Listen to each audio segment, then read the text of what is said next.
नमस्कार, मैं Vivek Kumar, instructor ITI Aliganj Lucknow. आज मैं आप सभी को व्यवसाय ड्राफ्टमैन सिविल के द्वितीय वर्ष के पाठ्यक्रम में बढ़े topic public health and sanitation के बारे में विस्तृत रूप से बताऊंगा।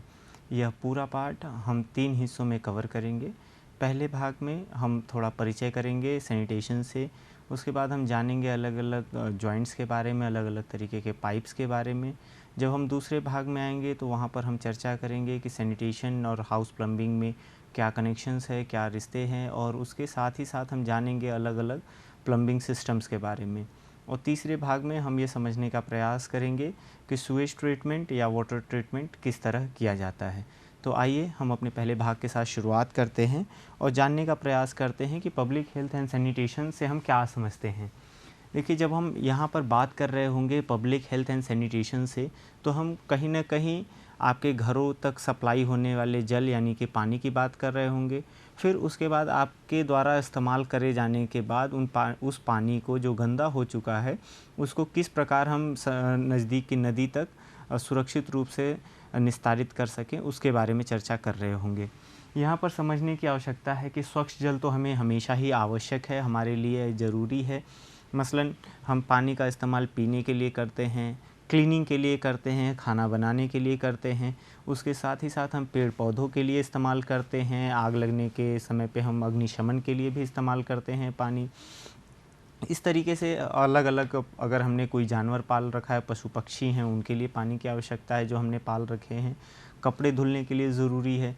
तो ये जितने भी काम हैं जो पानी से डील होते हैं, इसमें हमें यह समझने की आवश्यकता होगी कि जो पानी की क्वालिटी है, जो उसका शुद्धता है, वो ठीक होनी चाहिए, वो साफ़ सुथरा होना चाहिए। पीने के लिए एक अलग स्टैंडर्ड है, और आपके घरेलू इस्तेमाल के लिए, मसलन साफ़ सफाई के लिए जो पानी चाहिए उसके लिए स्टैंडर्ड्स अलग हैं। साथ ही अगर आपको कृषि कार्य के लिए यानी खेती के लिए पानी चाहिए तो उसके लिए अलग स्टैंडर्ड्स हैं। तो हम जब इन सभी को समेकित करके देखने का प्रयास करते हैं तो हमें यह पता चलता है कि इस जल का स्वच्छ होना ज़रूरी है। लेकिन एक बारी जब हम स्वच्छ जल को इस्तेमाल कर लेते हैं, उदाहरण के तौर पे मैं आपको बताऊं, अगर आपने साफ़ पानी से अपने कपड़े धुल दिए, तो धुलने के बाद जो पानी आपके बाथरूम से, आपके वॉशरूम से निकलता है, वो गंदा हो चुका होता है, उसकी क्वालिटी डिटोरिएट हो चुकी होती है, गिर चुकी होती है। तो उस पानी को जो गंदा हो चुका है उसको सुरक्षित रूप से किस प्रकार निस्तारित किया जाए, ये सारा कुछ सैनिटेशन के अंतर्गत आता है। अब अगर हम बात करें तो आपूर्ति होने वाले जल यानी कि आपके घरों तक आने वाला जल, उसका शोधन होना आवश्यक है। देखिए, स्रोत हमारे पास अलग अलग हैं। अगर मैं स्रोतों की बात करूं कि जल के कौन कौन से स्रोत हैं, तो एक तो सरफेस वाटर है जिसमें नदी, तालाब, झील, ये हमारे सरफेस स्रोत हैं, यानी कि सतह पे मौजूद जल के स्रोत।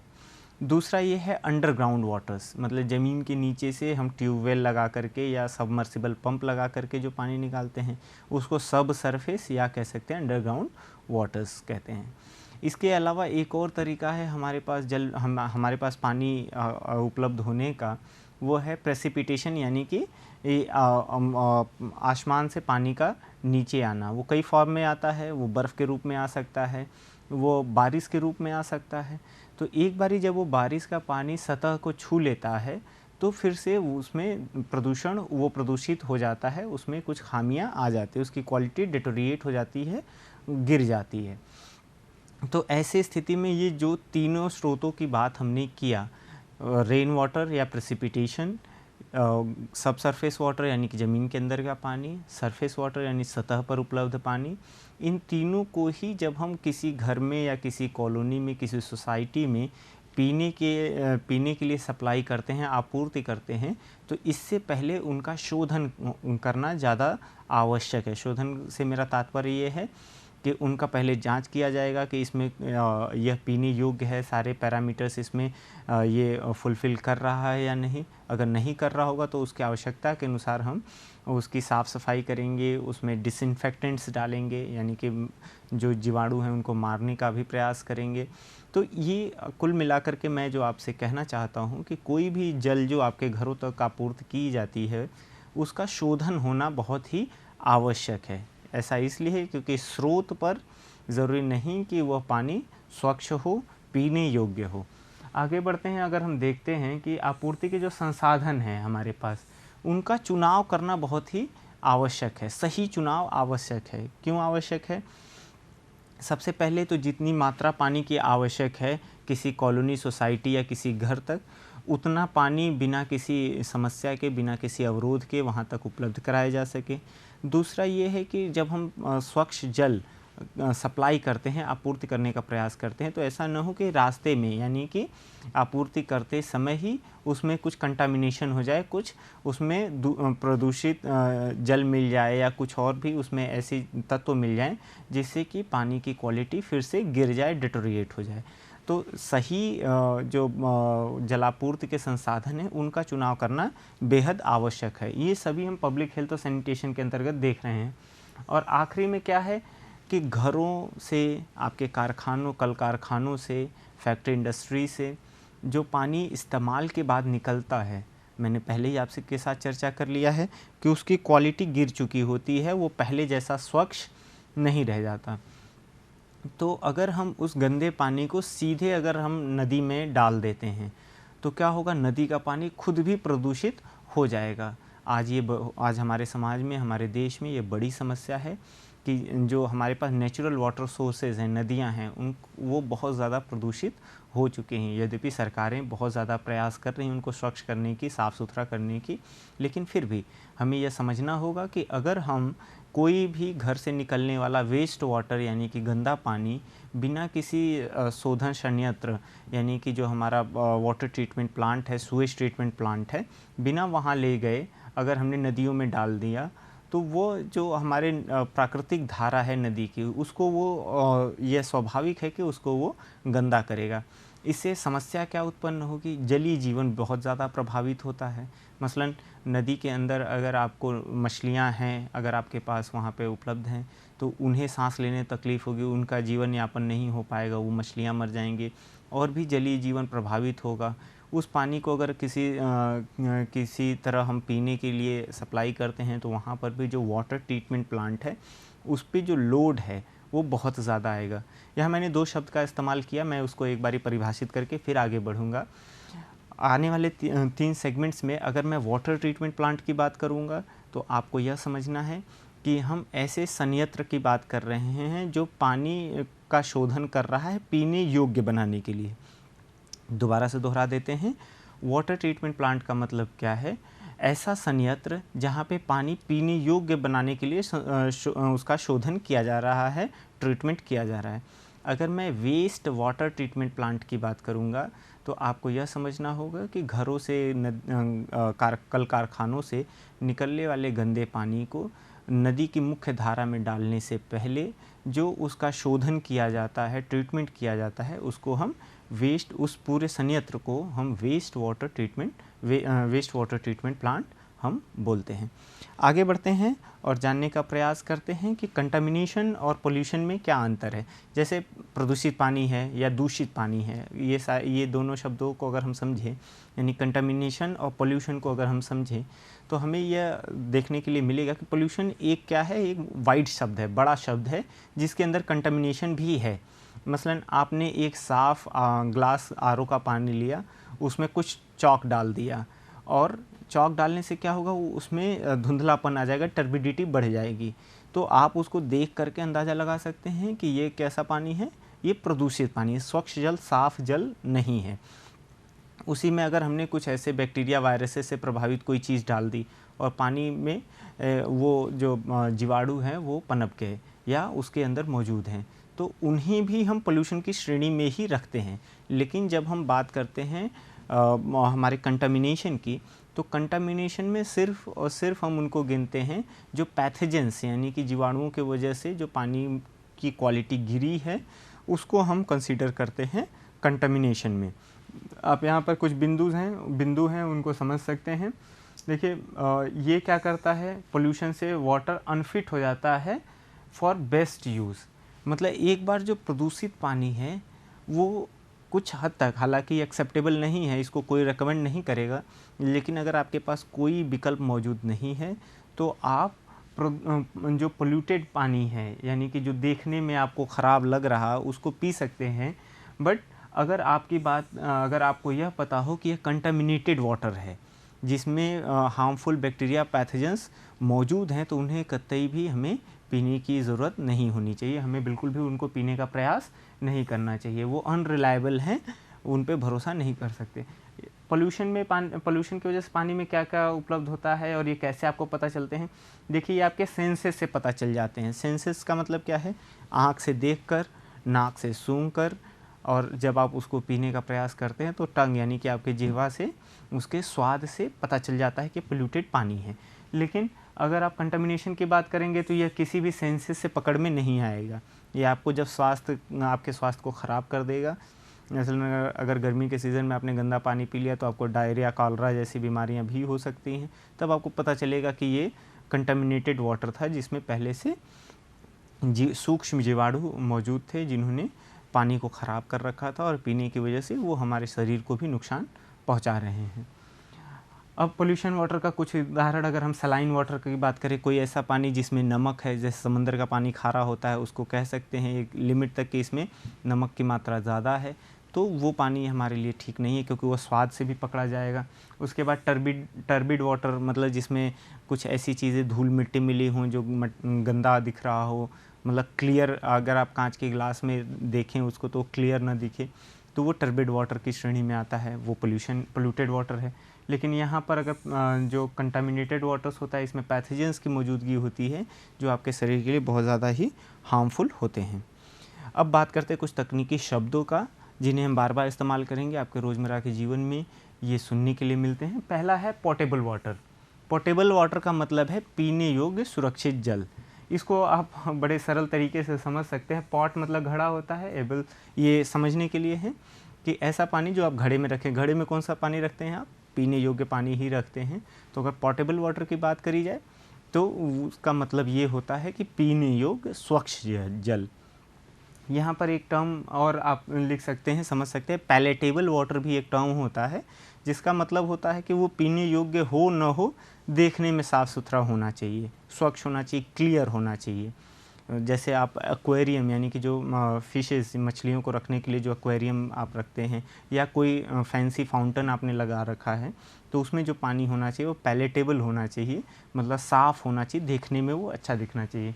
डिस्टिल्ड वाटर से आप सभी समझते होंगे कि भाप को जब हम कंडेंस करते हैं, ठंडा करते हैं, तो जो पानी इकट्ठा करते हैं उसको हम डिस्टिल्ड वाटर बोलते हैं। रेट ऑफ डिमांड, ये एक बहुत अच्छा शब्द है और इसको आपको अच्छे से समझना होगा। रेट ऑफ डिमांड से आप यह कह सकते हैं कि एक व्यक्ति को एक दिन में जितने लीटर पानी की आवश्यकता होती है उसको हम रेट ऑफ डिमांड बोलते हैं। जैसे हिंदुस्तान के अंदर जो वाटर सप्लाई की जाती है, जो वाटर सप्लाई स्कीम्स होती हैं, उसमें अमूमन जो ये लिया जाता है वो 135 litre per capita per day लिया जाता है। पर कैपिटा मतलब है प्रति व्यक्ति प्रतिदिन। मतलब अगर सरकार, अमूमन ये मोटा आंकड़ा है कि सरकार अगर हमारे लिए जल की आपूर्ति कर रही है तो वो यह मान के चलती है कि एक इंसान को एक दिन में 135 लीटर जल की आवश्यकता होती है उसके अपने रोज़मर्रा के जीवन में अपने कामों को करने के लिए। उसमें सारी चीज़ें इन्वॉल्व हैं। आप जो टॉयलेट में पानी इस्तेमाल करते हैं, आप कुकिंग में यानी खाना बनाने के लिए जो पानी इस्तेमाल करते हैं, कपड़े धोने के लिए, और फिर आप घर की सफाई के लिए जो इस्तेमाल करते हैं, उन सभी में ये इंक्लूडेड होता है। तो पर कैपिटा पर डे जो पानी की डिमांड होती है उसी को हम रेट ऑफ डिमांड बोलते हैं। हिंदुस्तान के अंदर ये लगभग 135 लीटर प्रति व्यक्ति प्रति दिन है।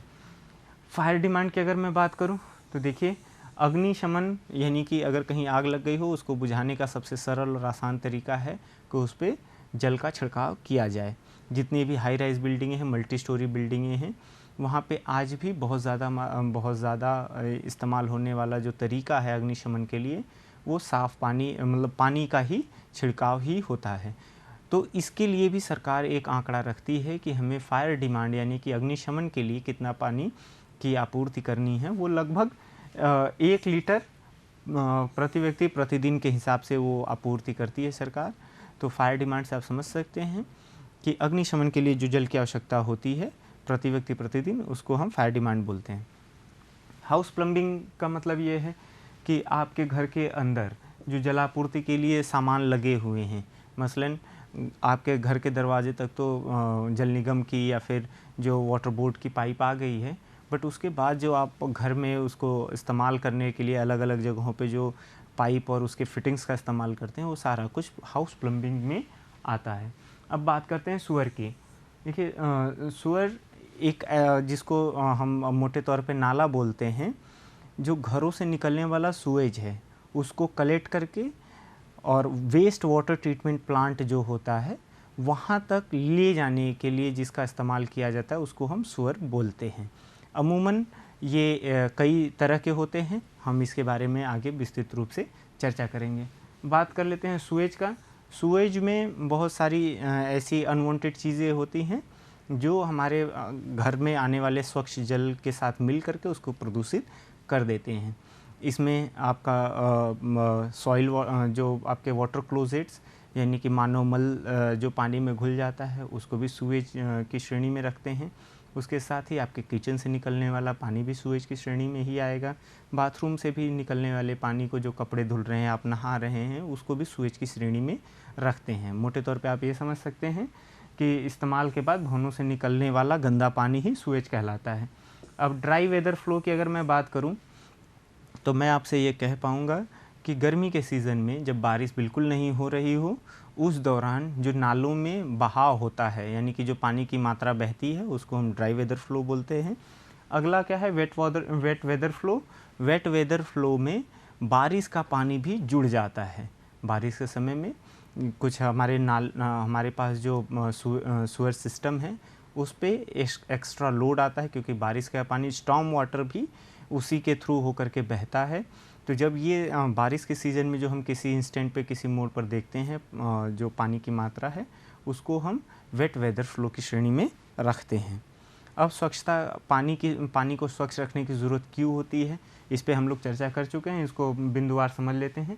संक्रामक रोगों के प्रसार से बचने के लिए, जैसे पहले हैजा या प्लेग अमूमन जो बीमारी थी, या डायरिया भी है, अगर एक व्यक्ति संक्रमित है और उसकी वजह से कोई पानी का स्रोत संक्रमित हो गया तो उसको पीने वाले बहुत सारे लोग भी संक्रमित हो जाएंगे।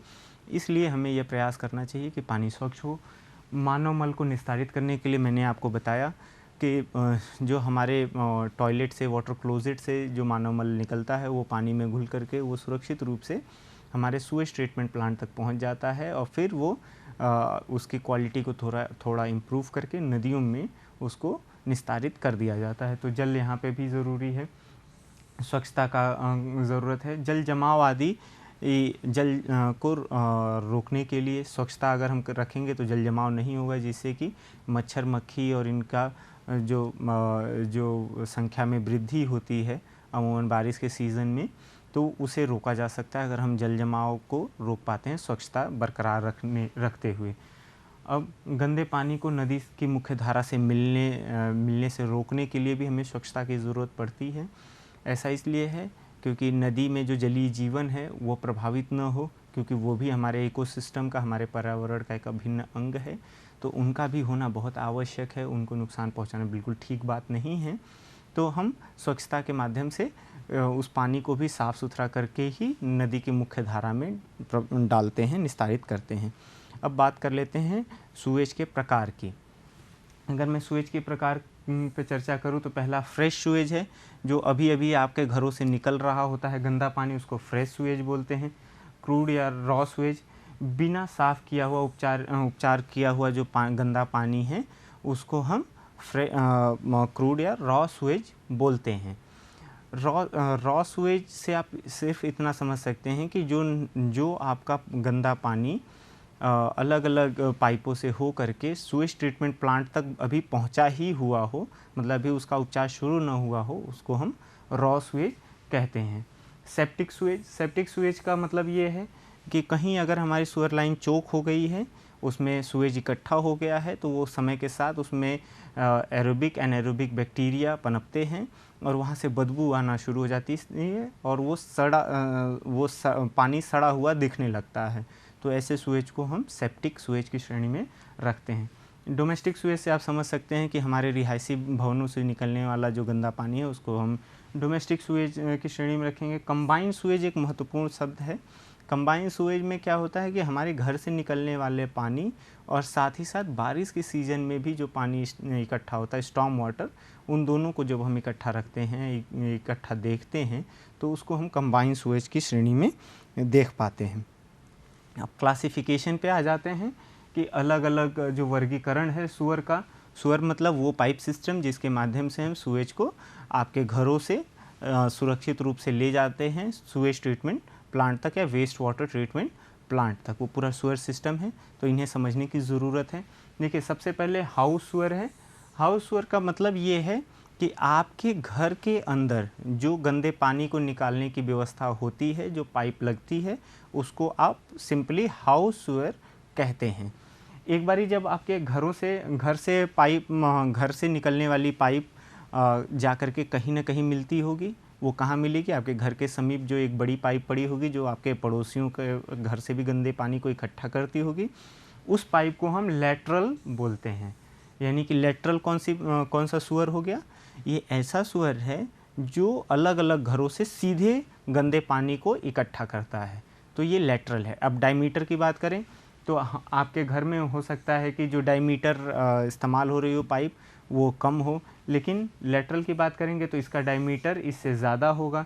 अब सब मेन सुअर की अगर मैं बात करूं तो देखिए, अब मैं इसको कॉलोनी के आधार पे बताऊंगा। जैसे आपके घर से और आपके पड़ोसियों के घर से जो गंदा पानी इकट्ठा करेगा उसको लेटरल बोलेंगे।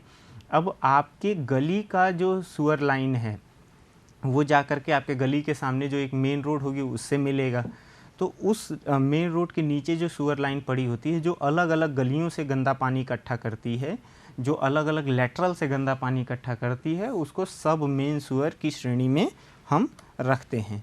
अब बात करते हैं मेन सुअर की। मेन सुअर या ट्रंक सुअर क्या होता है? ये अलग अलग गलियों से जो आ रहे अलग अलग गलियों से जो मेन सुअर आ रहा है वहाँ से जो पानी निकल रहा है उसको इकट्ठा करता है और यह पानी वो आउटफॉल सुअर में डालता है। आउटफॉल सुअर एक बहुत बड़े डायमीटर की पाइप होती है जो सीधे सुएज ट्रीटमेंट प्लांट तक पानी को ले जाती है। अब अलग अलग सुअर के शेप्स हैं, मतलब जो पाइपलाइंस हैं उनके शेप हैं। जैसे आप यहाँ पर देख पा रहे हैं, ये सर्कुलर शेप है। सर्कुलर शेप बहुत आम तौर पे इस्तेमाल होता है, ये 1 से 1.5 मीटर डायमीटर तक इस्तेमाल किया जाता है। यह एग शेप्ड सेक्शन है। एग शेप सेक्शन की सबसे ख़ास बात यह है कि इसमें सेल्फ क्लींजिंग वेलोसिटी, यानी कि पानी की वह रफ्तार जिससे कि वो खुद को साफ़ कर सके, उसमें सिल्ट इकट्ठा न हो, इस एग शेप्ड सेक्शन में बहुत अच्छे से होता है। आप देख सकते हैं यहाँ पर जो सेक्शन है इसका कम है और यहाँ पे ज़्यादा है, तो जब कम पानी फ्लो होता है तब भी यहाँ पे जो वेलोसिटी वी है वो ठीक ठाक हमें मिल जाती है। आगे देखते हैं बॉक्स सुअर है। बॉक्स सुअर हमेशा ही आउटफॉल सुअर के लिए इस्तेमाल होता है क्योंकि इसमें बहुत सारा पानी एक अच्छे वेलोसिटी से बह जाता है और ये सीधे कनेक्ट करता है सुएज ट्रीटमेंट प्लांट को। इलिप्टिकल सुअर आप देख पा रहे हैं, इलिप्ट है, ये इलिप्स है, नीचे हल्का सा इन्वर्टेड है, यह भी बहुत ज़्यादा मात्रा में इस्तेमाल होता है। ये आपके पास सेमी सर्कुलर सेक्शन है, ये भी सुएज का क्रॉस सेक्शन है, ऐसे भी हम सुअर लाइन इस्तेमाल करते हैं। पैराबोलिक सेक्शन आप देख पा रहे हैं, इसका इस्तेमाल तब किया जाता है जब जहाँ पर हम बना रहे होते हैं सुअर लाइन वहाँ पे मिट्टी की धारण सामर्थ्य कम हो तो हम पैराबोलिक सेक्शन का भी निर्माण करते हैं। और कुछ इसी तरीके से हॉर्स शू सुअर है। हॉर्स शू सुअर मतलब घोड़े के नाल के जैसा है, तो यह सेक्शन भी इस्तेमाल किया जाता है। बास्केट हैंडल सेक्शन ये पहले इस्तेमाल किया जाता था बट अब नहीं होता। यहाँ पे आप 2 सेक्शन देख सकते हैं कि ड्राई वेदर फ्लो में पानी इस सेक्शन में फ़्लो करता है, लेकिन जब बात करते हैं हम बारिश के समय में स्टॉर्म वाटर्स की, तो ये काफ़ी हद तक भरा हुआ फ़्लो करता है, तो ये हालांकि अब इस्तेमाल नहीं होता है। यू शेप्ड सुअर है, ये भी मेन या आउटफॉल सुअर के लिए इस्तेमाल होता है। अगर मैं बात करूं कि इस पूरे पाठ में हम लोगों ने क्या क्या अध्ययन किया, तो मैं आपको कह पाऊँगा कि हमने सबसे पहले जान पहचान की, पब्लिक हेल्थ एंड सैनिटेशन की, फिर हमने उसकी आवश्यकता के बारे में पढ़ा कि क्यों हमारे लिए ज़रूरी है सैनिटेशन, उससे फ़ायदे क्या क्या होते हैं हमने उसके बारे में विस्तृत रूप से चर्चा किया। अगर मैं एक बारी कुछ पॉइंट्स और दोहरा दूं आपके सामने, तो मैं आपसे कह पाऊँगा कि पीने के लिए पानी का शोधन करना बहुत ही आवश्यक है, क्योंकि आपके नज़रों से, आपकी आँखों से पानी स्वच्छ दिख सकता है ज़रूर, लेकिन वो कंटामिनेटेड भी हो सकता है, मतलब उसमें बहुत ही ख़तरनाक ऐसे जीवाणु मौजूद हो सकते हैं जो आपके स्वास्थ्य को बहुत ज़्यादा नुकसान पहुंचा सकते हैं। तो इसलिए उसका शोधन करना बहुत आवश्यक है। मैं यहाँ पे एक बहुत ही महत्वपूर्ण बात आपसे साझा कर लेना चाहता हूँ कि अगर आपके पास 2 ग्लास पानी हो, एक नदी का पानी हो और दूसरा आपके पास ज़मीन से निकला हुआ अंडरग्राउंड वाटर हो, और अगर आपको दोनों पानी के क्वालिटी के बारे में बिल्कुल भी पता न हो, तो आपको सबसे पहले पीने के लिए चुनाव कर लेना चाहिए। अगर आपके पास कोई और विकल्प नहीं है तो आपको नदी से मिलने वाले पानी का चुनाव बिल्कुल कर लेना चाहिए। आपको लग रहा होगा कि मैं ऐसा क्यों कह रहा हूँ, क्योंकि देखिए नदी के पानी में टर्बिडिटी हो सकता है, वो पोल्यूटेड हो सकता है, मतलब उसमें कुछ ऐसी चीज़ें मिली हो सकती हैं जो वो पानी को गंदा दिखा सकती हैं, धुंधला हो सकता है पानी। लेकिन जो अंडरग्राउंड वाटर है उसमें डिज़ोल्व्ड इम्प्यूरिटीज़ यानी कि घुलनशील ऐसे तत्व मौजूद होंगे जो आपके शरीर को बहुत ज़्यादा नुकसान पहुंचा सकते हैं। उसमें हो सकता है कि बहुत ज़्यादा हार्मफुल बैक्टीरिया वायरसेस भी मौजूद हों। तो इसलिए अगर अंडरग्राउंड वाटर के बारे में आपको बिल्कुल भी पता नहीं है, उसकी क्वालिटी के बारे में बिल्कुल पता नहीं है, तो आपको सीधे स्रोत से अंडरग्राउंड वाटर का सेवन नहीं करना चाहिए, पीना बिल्कुल भी नहीं चाहिए। उसके बजाय आप नदी में बहता हुआ जो बहता हुआ पानी है, मैं उसकी बात कर रहा हूँ, नदी से बहता हुआ पानी आप बिल्कुल पी सकते हैं, क्योंकि उसमें संभावना सिर्फ एक ही बात की होती है, जो बहुत ज़्यादा संभावना सिर्फ एक बात की होती है कि वहाँ पर टर्बिडिटी होती है, वो धुंधला दिख सकता है। इसके बाद हमने बहुत सारी चीज़ों के बारे में और भी चर्चा किया, जिसमें अलग अलग क्रॉस सेक्शन शोर लाइन के पढ़े, हमने वर्गीकरण किया।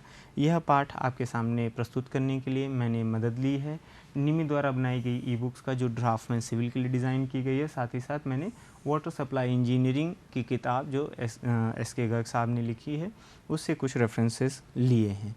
मैं समझता हूँ कि आज का यह पाठ आप सभी के लिए लाभप्रद साबित होगा। धन्यवाद।